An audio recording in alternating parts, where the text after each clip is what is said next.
Okay, so we're moving on to the next section in Laplace transforms, which are called the shifting theorems, or first shift theorem.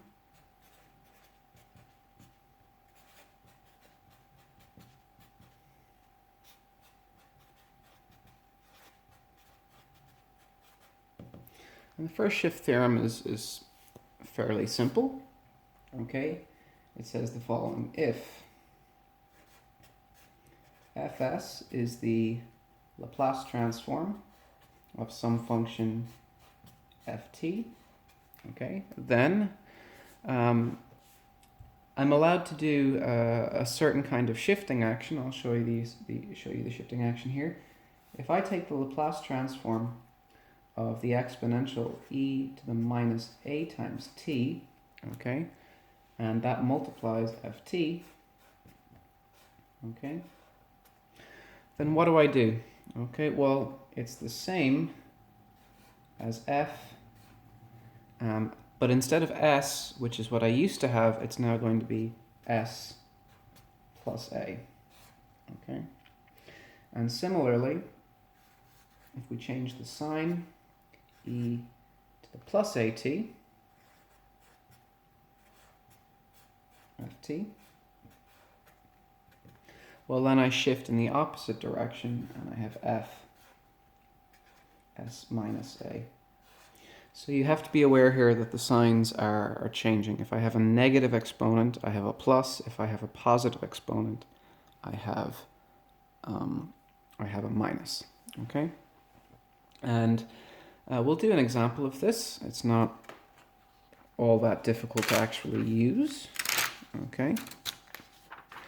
I may have to refer to my table of standard Laplace transforms, but that's fine. That's what it's for. So we'll look at an example here.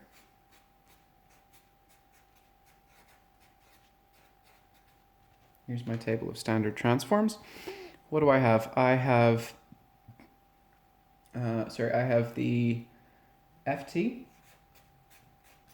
In this case is going to be e to the minus 3t gets multiplied by the sine of 2t. So let's bring up our table of standard transforms, which is here.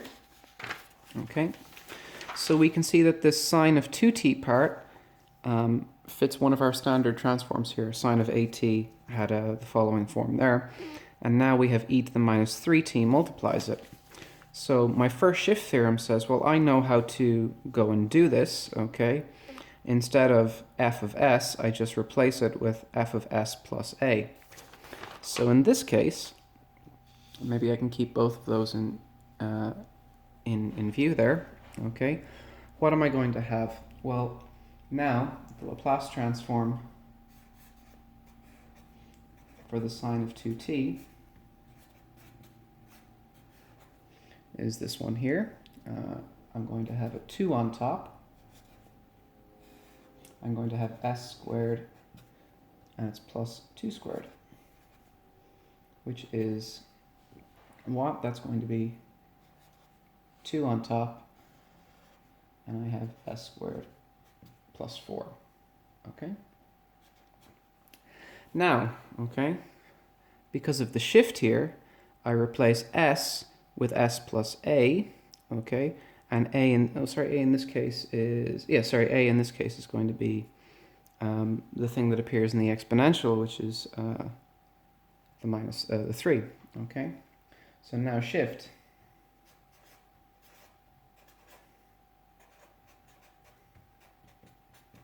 Okay, so we have a minus 3t, which is here, which means I'm going to replace the s here with s plus 3. So that means that the Laplace transform of e to the minus 3t times the sine of 2t is what? Well, it's almost exactly the same, okay, except instead of having s squared here, I'm going to have 2 on top, and I'm going to have s plus 3 squared on the bottom, and then add the 4. Okay? And now I can multiply this out. Okay? I have 2 on top. When I square this, I'm going to get an s squared. I'm going to have 6s.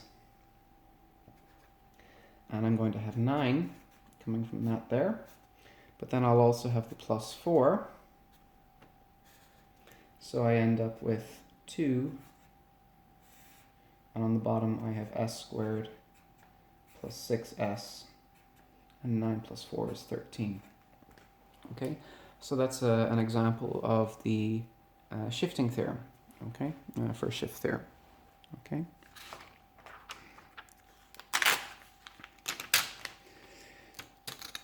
So that's my shifting theorem. There's another rule which is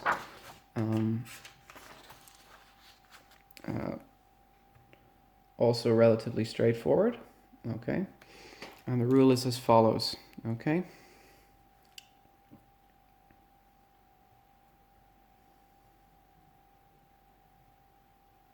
Okay, so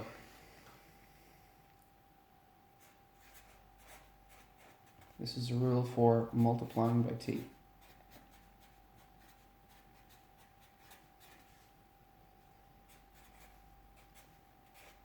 Okay, and this will of course allow me to handle multiplying not just by t, but by t squared or whatever as well. Okay, so here's the rule. If, let's make sure I write this in kind of a similar way to what I did before. If f of s is my Laplace transform for f of t, okay, well then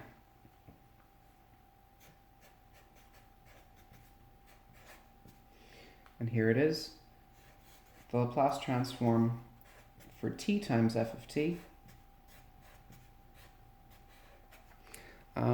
has a known form as well. And the known form is that I take negative the derivative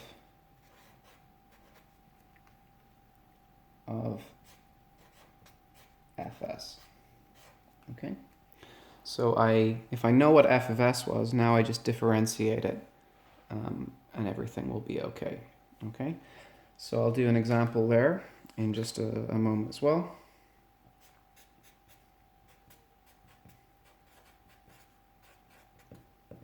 Suppose I want the Laplace transform of t times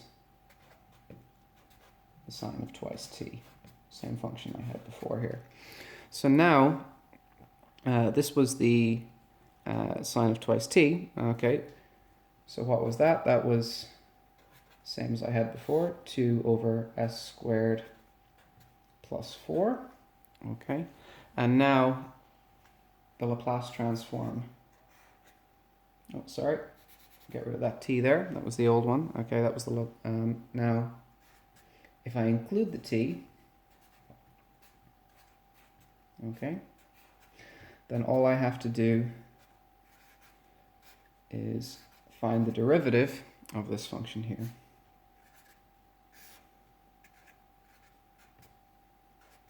Okay, and this is not an extraordinarily difficult derivative to do. This is minus the derivative and what I have here is 2 times s squared plus 4 to the minus 1, which is a chain, and I could use the chain rule. Okay, I'll do that in a moment, just so that you can see it done fully. Again, I'm getting through paper really quite quickly here, so I have to keep changing pages. Okay, so what do I have now? Okay, well, I have minus the derivative, and I have 2 times, okay, s squared plus 4 to the minus 1. Okay, so what do we do? Okay, well, when I differentiate this, this is a chain, okay, so the 2 stays on the outside, okay, we can see I have a minus sign here, okay, from the minus in front. And now I differentiate here. So the minus 1 comes down, okay. I have the s squared plus 4. I reduce the power of that, okay. And now what do I do? Well, now I need to multiply by the derivative of what's inside the bracket. And what's the derivative of what's inside the bracket? I have s squared, which differentiates to 2s. And I have 4, which is a constant, so it differentiates to 0, okay. So I'm now going to get my answer, okay. We can see here that if I change this back around again, I have two minus signs, so they're going to go away. And on top, I have this 2, which is going to multiply that 2s. That gives me a 4s. And on the bottom, I have this s squared plus 4, which is getting squared. Okay? And if I wanted to, I could multiply that out as well, but that's not really necessary. Okay? We'll do one example here, which has a little bit going on with it. And hopefully that will all be, reasonably straightforward and simple as well.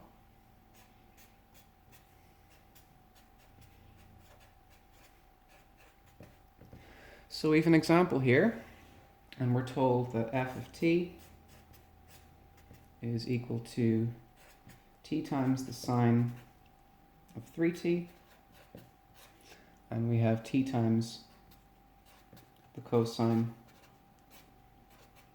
of 4t, okay? And we know that the Laplace transform of this whole thing is now going to be the Laplace transform for the first, t times the sine of 3t,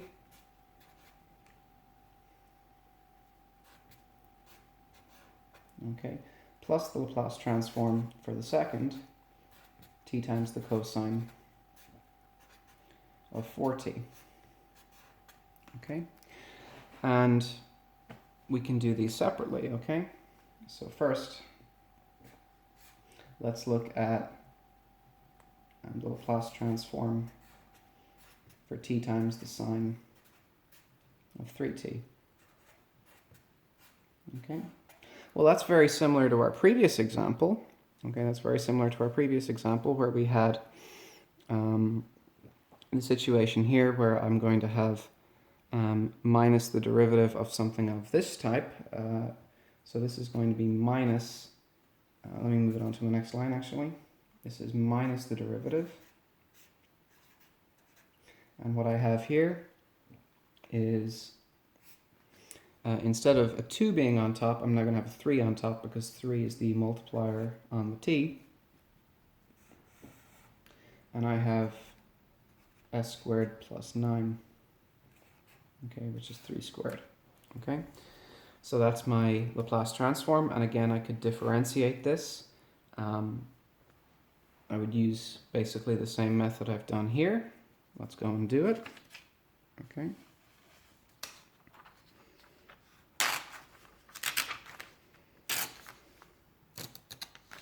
Okay.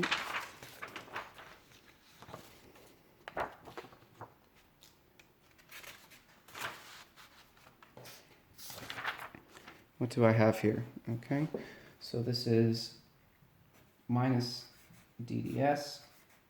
I'm just going to write this in a different form. This is 3 times s squared plus 9 to the minus 1.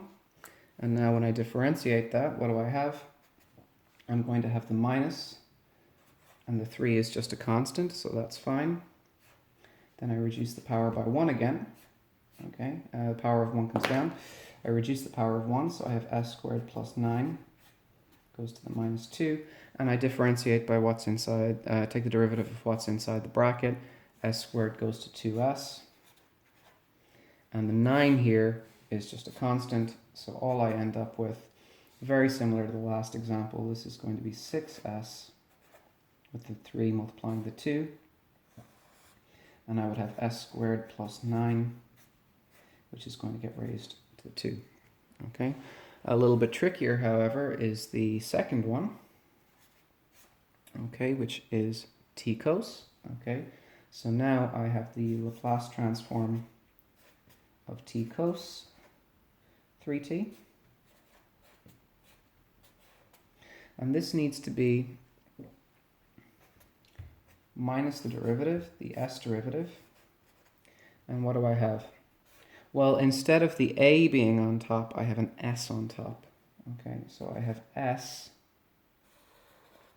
and I have s squared plus 9. And unfortunately, this is not simply a chain. This is a quotient, which, you know, is more complicated. So this is minus the derivative. And what I have here is s multiplied by s squared plus 9 to the minus 1. Okay, that's more complicated. Okay, what's that? Okay, well, it's the derivative of the first by the second. Okay, minus the derivative of the first by the second. So this is going to be minus the derivative of the s is just 1. So this is just going to be minus 1. And then I'm going to have s squared plus 9 to the minus 1. Okay, and then I'm going to have minus the derivative of the second, which is going to give me minus s. Okay, and then we're going to have the derivative of the second, and now I take the minus 1 down, reduce the power, and multiply by the derivative of what's inside the bracket. The derivative here is 2s again. Okay, so there's an awful lot more nastiness going on here. Okay, but you know, it is what it is. Okay, and there's more stuff to do, but it's not massively difficult. Okay.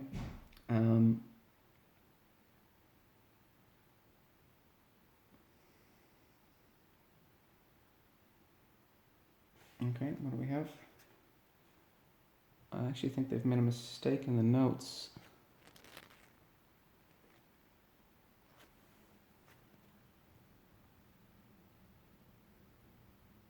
Yeah, I think he has. Yeah, there's an extra s that he's forgotten about. That's unfortunate, but hey, it happens. So what this is 1 over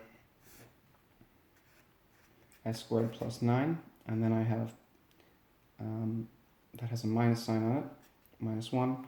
Now I have plus, and here I have s, 2s, that's going to give me a 2s squared, and I have s squared plus 9 to the power 2. Okay, so this extra term is in the notes, and then I would just combine the terms together at the end, okay, and everything would be, you know, what it is. Okay, so what do we have?